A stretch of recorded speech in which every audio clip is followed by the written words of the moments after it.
So this is day number 7, if I'm understanding correctly. Yes.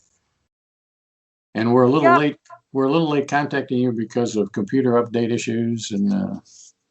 5 minutes doesn't count as late in my book. Okay, that's West Virginia time. We appreciate that.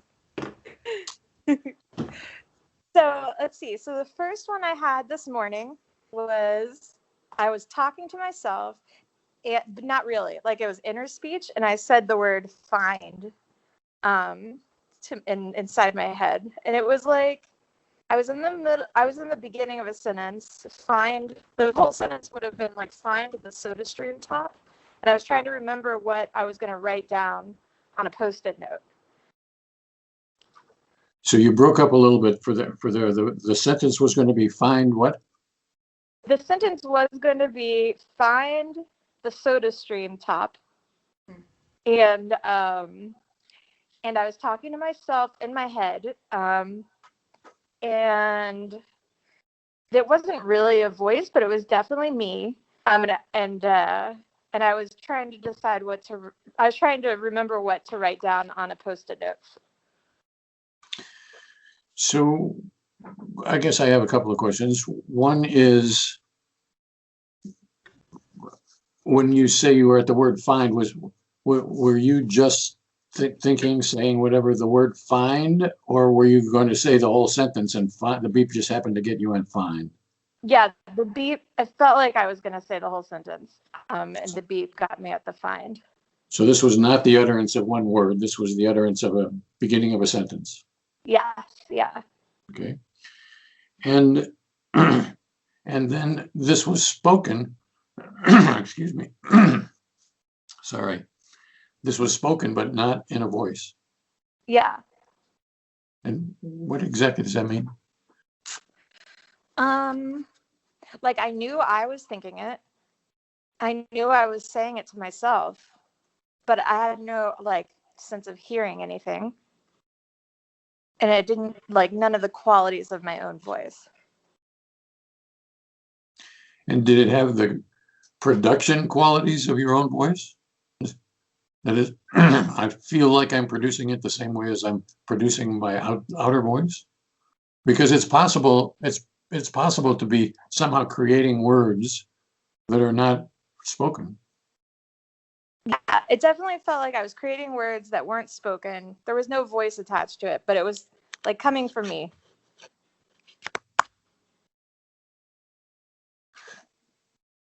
So this is where our job is interesting and difficult, or whatever. And I'm sorry, I got something in my throat, I guess. But does it make more sense, I guess, to say this experience is loud? Okay, sorry. What were you saying? Is this experience of speaking, or is this experience of producing words? Oh, it's an experience of producing words. Okay. And by speaking, I don't mean external speaking. I mean of innerly speaking. But it still doesn't seem like I'm innerly speaking. It just seems like I'm producing a stream of words. Yeah. Or yeah. I don't want to talk you into it. I just want to make sure I understand what you're talking about. Well, what I was going to say is, I was definitely talking to myself. I was communicating with myself, but it didn't have any sort of odd oral or vocal properties. Okay.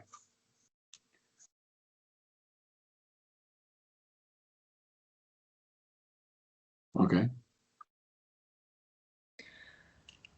So I'm trying to understand that last thing you just said, Sadie, which you see, if I'm gathering right, there's some kind of communicative quality about these words. It's not just that the words are present, it's that I'm saying them to myself, but without a voice, without the speaking phenomenon. Is that? Yeah. Okay.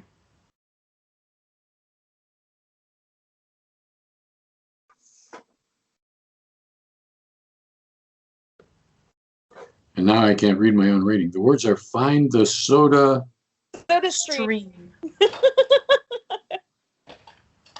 Like one of The those so- carbonation machines? Is that what that is? Yeah, exactly. I've lost the top, so rendering it useless in our move. No, convenient. Okay. And is there anything else in your experience other than this? Nope.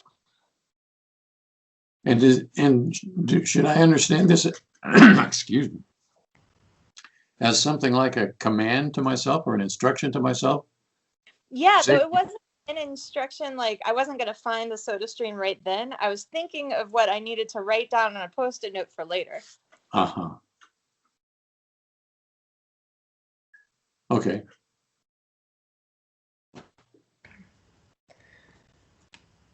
We ready for number 2? I think we are. Okay, number 2. Okay, J. Oh, sorry. Oh, let's see. Okay, wait, where'd my thing go? Okay, it was just J. I was typing on the phone. I was beginning to type the word Justin Bieber.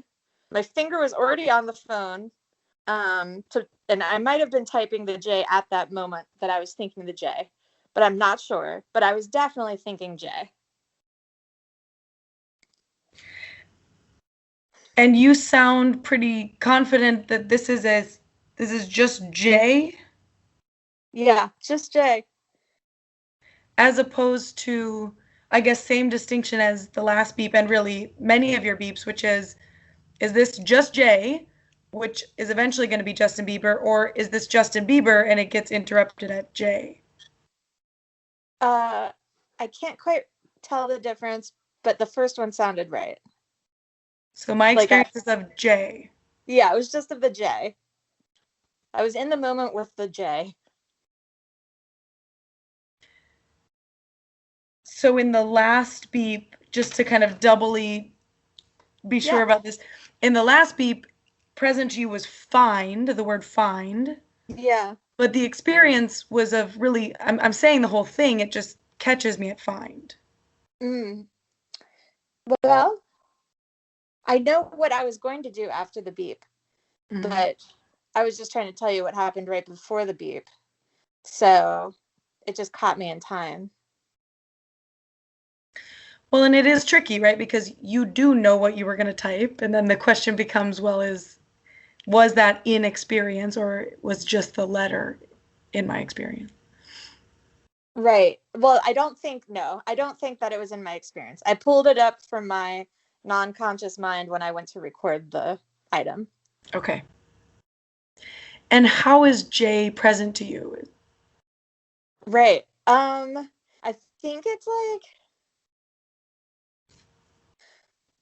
maybe more than anything. I mean,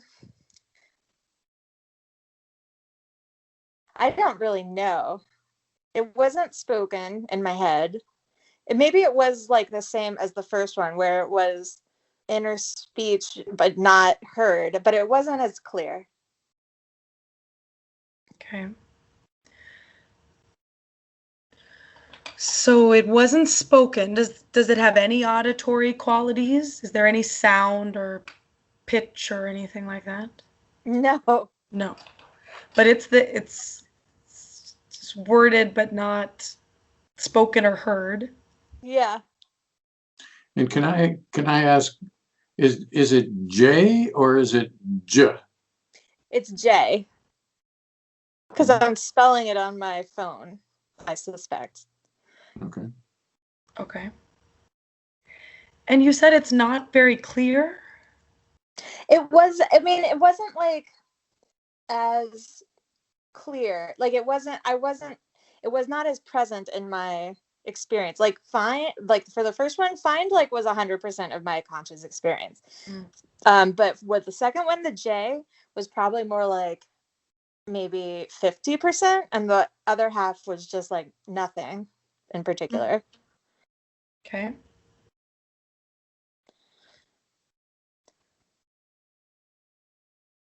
So J is present, but it's not very salient or powerful or whatever.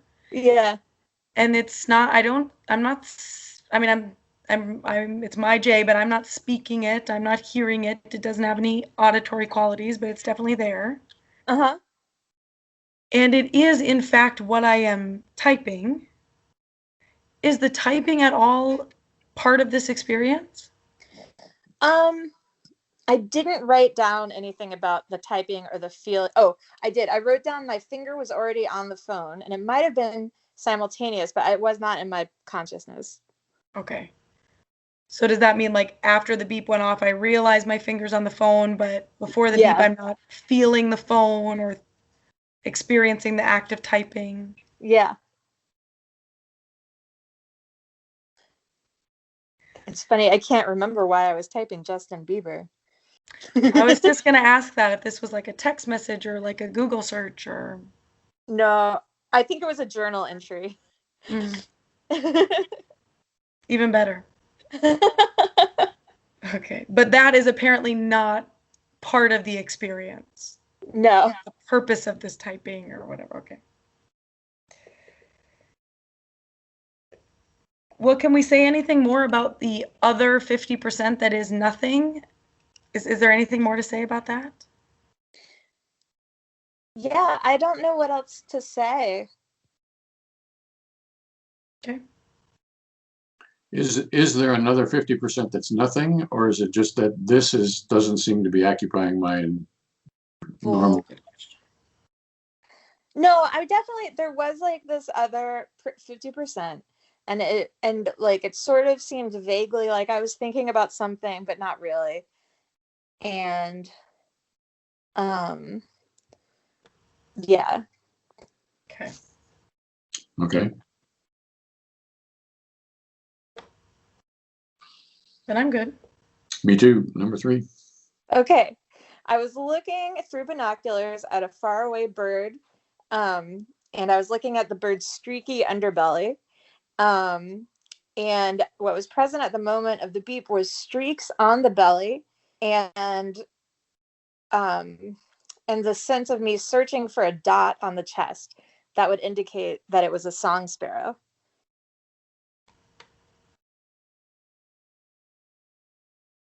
So does that mean that there's sort of 2 aspects of your experience? One is seeing the streak, and the other is Searching for the dot. Yeah. Okay. And are those equally present to you, or one more than the other? I think that they're equally present. The lack of presence of the dot and the presence of the streaks. Okay. And the streaks, let's start with the streaks. So is this to say I'm seeing a sparrow whose breast is streaked, or is it? It turns out to be a house finch. Okay. But I'm seeing a bird. It's obviously a house finch. Jeez. I was going to say that, but yeah. Come on, Sadie, that's a finch.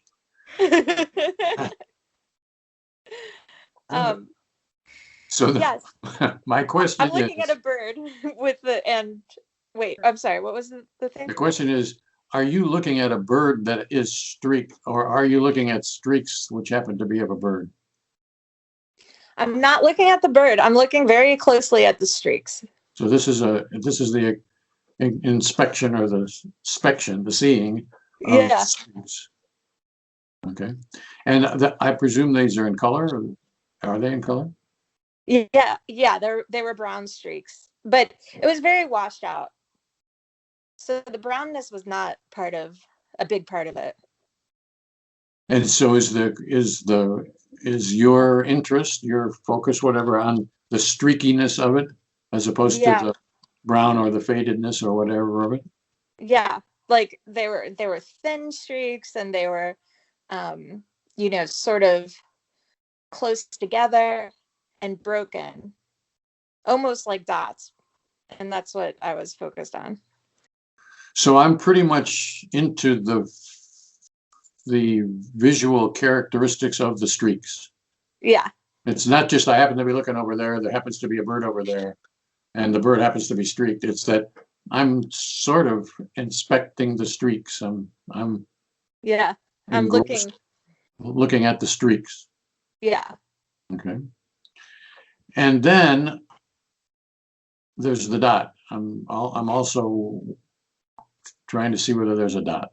Yeah. And how does that go? What's that experience of?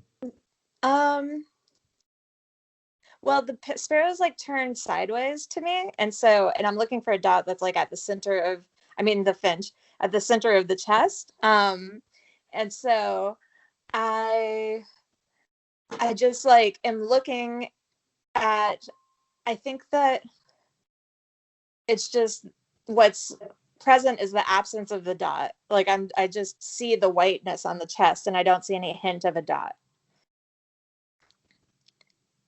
So does that mean I'm looking at the whiteness, or does that mean I'm looking at the lack of dotness? I'm looking at the lack of dotness. So it's clear to me that I'm looking for a dot. Yeah. And it's clear to me that where I'm looking for it is white. Yeah. But whereas I was into the streakiness, I'm not interested in the whiteness. I'm interested in the lack of dotness of it. Yeah. Okay. Okay. And is this a perceptual thing? Like I'm seeing the lack of dot, or is this a cognitive thing? I am wondering whether there's a dot there. It feels perceptual. Okay. And perceptual in more or less the same way as the streaks were there? Yeah. I'm seeing something and I'm seeing nothing. Yeah. Both of them are a seeing. Yeah. Okay.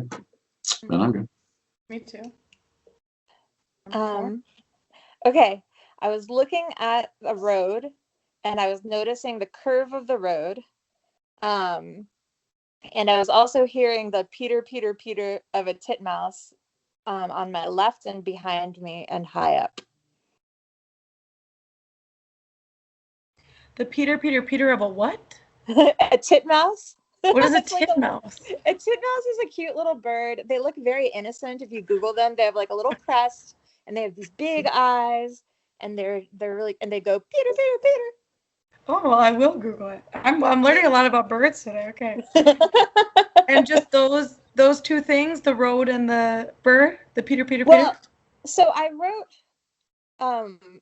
that actually like 75% of my experience at that moment was just like the hourglass thinking symbol on a computer. Like I knew I was thinking about something.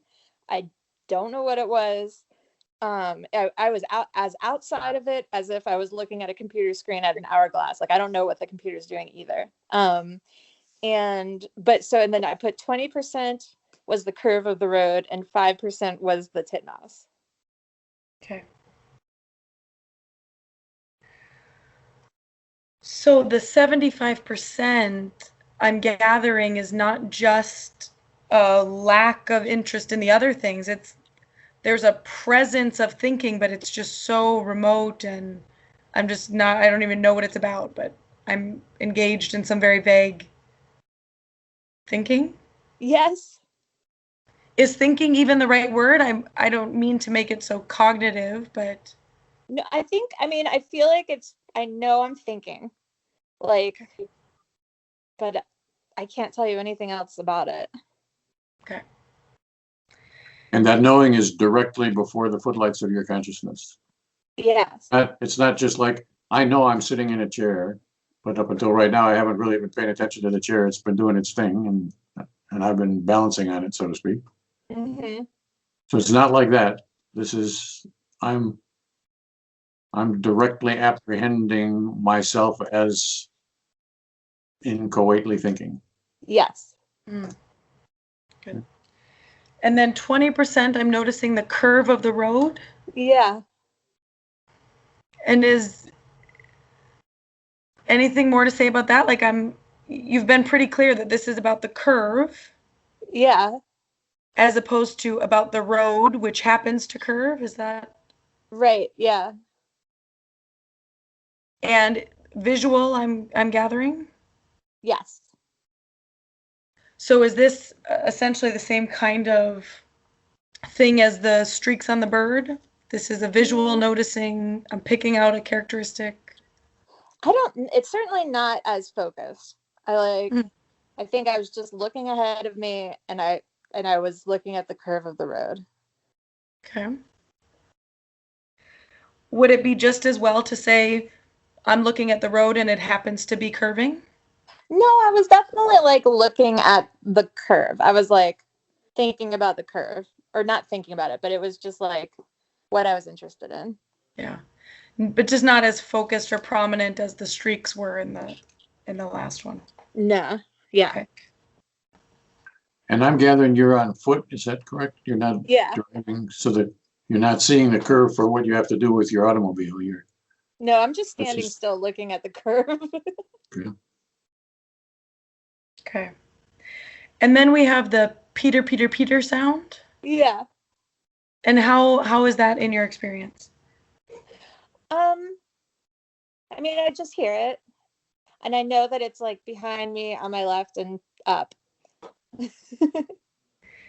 And is the behind me on my left and up, is that part of my direct experience at the moment of the beep? Yeah, definitely. Okay. So it's not like after the beep, I place the sound. It's I hear Peter, Peter, Peter over there. Yeah. Okay. So I'm not sure I understood the question or its answer. So is the over there-ness of it part of my experience? That is, Definitely. I'm hearing it over there, not just that I'm hearing Peter, Peter, Peter, and I recognize that it's over there. It's coming from over there, but that the over there-ness of it is of interest to me. Yes, definitely. Like I'm interested in like how far it is from me, and if I should turn around and look at it, and if it's a rare enough bird to like turn around and look at. What's actually present in my consciousness is just that the specific location, sort of the loudness, and the type of, well, I don't know if they say the type of bird. Maybe that was after, but the Peter, Peter, Peter exactly here, you know. Mm. So, okay. So am I noticing the loudness and the over there-ness simultaneously? I think it's all sort of lumped together. The direction and the volume is kind of the piece. Okay. Is any part of it like the central part? Like, am I most into the over there-ness of it, or really, no, I'm into the sound and less so where it is? I'm sorry. I think I would say I was more interested in like the location than the sound of it, Okay. than the actual sound. The whole thing is only 5%, so Right. It's Yeah. not that much. That's a good point. I had forgotten that. And can you say at the moment of the beep, do you know this is a, what do we call it, a titmouse? It's titmouse. It was not. That was not like present in my mind. Okay. Okay. Good. Then I'm good. me too. Number 5. Okay. I was looking at a beige carpet, and there was nothing in my consciousness except the carpet and a vague sense of thinking about something. And I can tell you a little bit of what I was thinking about that was in my consciousness at that moment, which is not falling down the stairs and not stepping on the cat.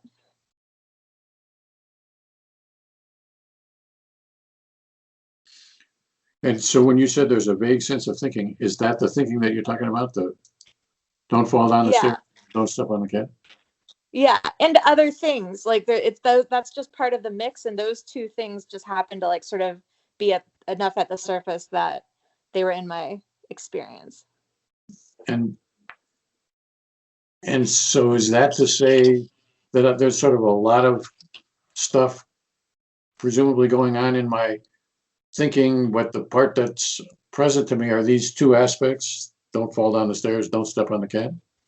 And yeah, and it was really like the beige carpet was not a huge part of that experience, but it was part of it. Like I was looking at, And the beigeness was not really part of it. I was just looking at the carpet. I was definitely taking in the image of the carpet. Like I was conscious of the carpet being there, but I was more conscious of, well, not really conscious that much, but I was more, most of that experience was just this idea of like sort of thinking, or this feeling of thinking, and then like those two little things surfacing, just like, you know, like pieces of carrot in a minestrone soup. But those are surfacing within the thinking, not surfacing Yeah. separately. Okay. No, they're within the thinking, just like barely like breaking the surface. Okay. And then the carpet portion. So I see the carpet. Do I see the carpet as in I have to see the carpet so as to be, these are the steps and I'm not trying not to fall down and the cat that I'm trying not to step on? No, it was just like a random patch of carpet that was like to the left, and it wasn't part of the steps. I wasn't even quite near I mean, I was kind of near the steps and I was going to go down the stairs, but I was not looking anywhere near the steps. So how does the seeing of the carpet compare or contrast with the stripy bird chest and the curve of the road? Yeah, the carpet, like, it's a very small part of my experience at that moment. I'm not really thinking about it. It's just present.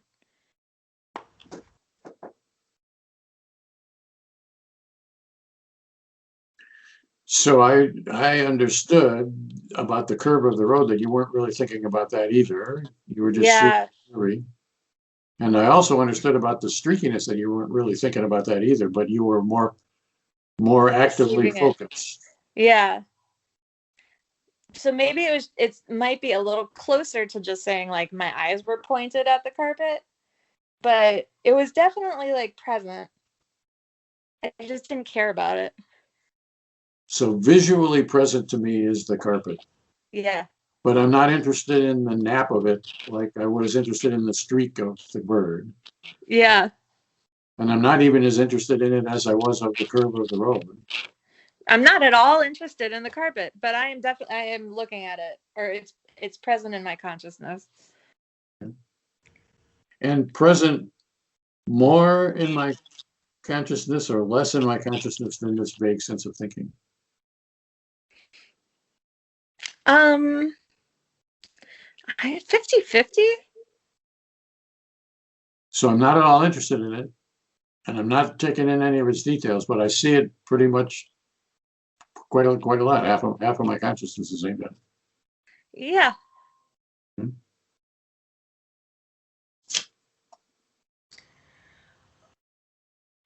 Maybe I missed this, but I'm gathering these vague thoughts about stepping on the cat and falling down the stairs. These are not in words.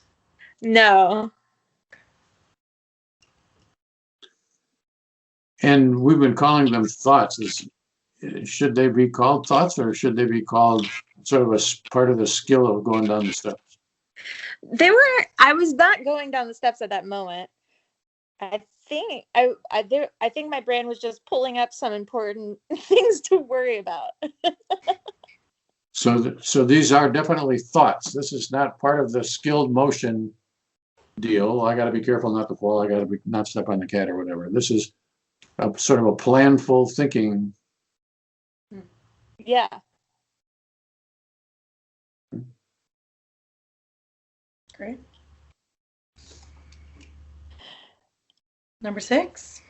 I am looking at the middle left part of my computer screen, not really taking it in.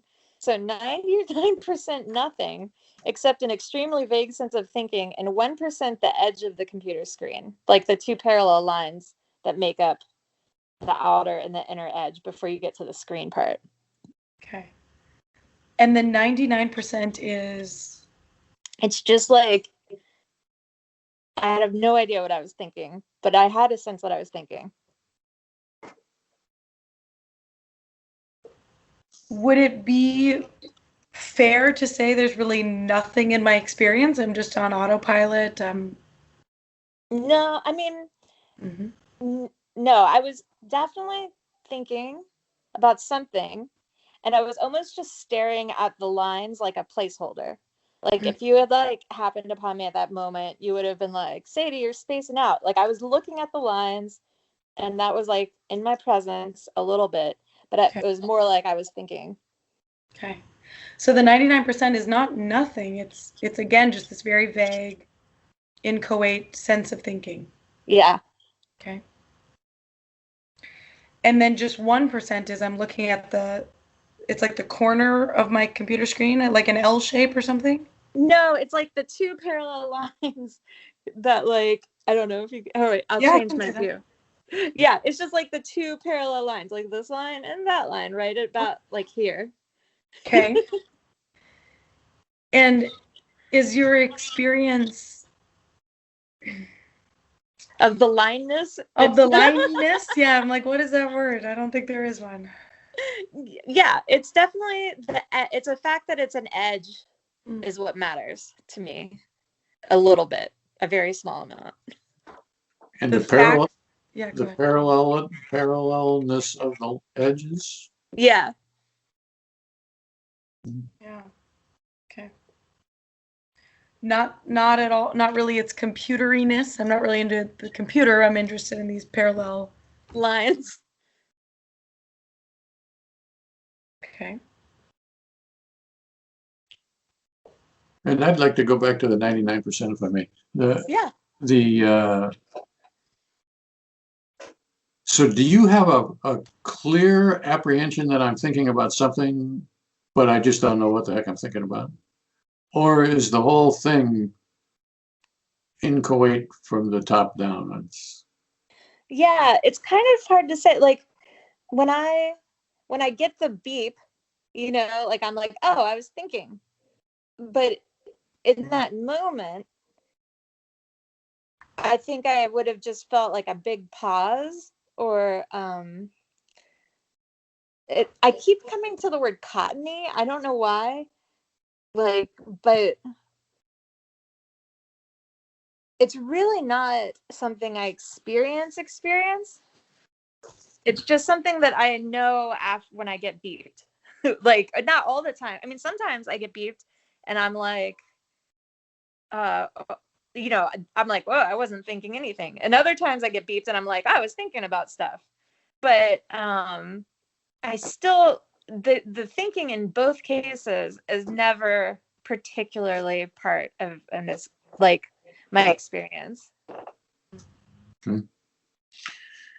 And in number 4 was the curve of the road, Peter thing. Uh-huh. And there was 75% thinking in that beep. Yeah. Is that the same kind of a deal as the 99% thinking here? Totally. Except that this one is somewhat more so. This was more so. Yeah, I had a lot more going on when I was outside. Okay. I know it's only a metaphor, so I don't want to like make you commit to anything, but when you say cottony, Yeah. you mean like my head's full of cotton, or what does that mean? There's something dampening about like it feels like thinking kind of dampens my other senses a little bit. Like when you put in earplugs and it just like it makes everything sound like cotton. It makes it sound like earplugs to me feel like you've got cotton in your ears, I guess. Yeah. And all of a sudden all the sounds just sort of get muted. And I think like the more I'm thinking, the more my sensory perception sort of muted. So it's almost like I've just put in earplugs. Yeah. And I'm gathering you mean not just sound is muted, everything is muted. Yeah. Everything that's not involved in this thinking. Okay. Interesting. Well, then I'm good for that one. I think I am too. Yeah, we did it. Yay! We're getting fast. When we're done, are you going to like tell me what most of my conscious experience is? We're going to have whatever conversation you'd like to have. Absolutely. Yeah. Awesome. So when is done? Did we decide what done would be? I don't think we have decided that. I would say we're coming to the end. Cool. The I'll miss you guys. yeah. And the way the end is defined, I guess, is that when it seems like we're doing the sort of the same thing, we've got the same kinds of experiences, and it seems like we're sort of in that realm. Yeah. That we've got this thinking experience of the inchoate thinking. We've certainly seen that frequently. I'm not sure that we've nailed it down. We're still working on trying to figure out exactly what that experience is like, which is good. And then we've got some sensory things and some visual without sensory things, I think. Yeah. But I'd say let's plan on doing one more time and see what happens. And, Yeah. figure out Awesome.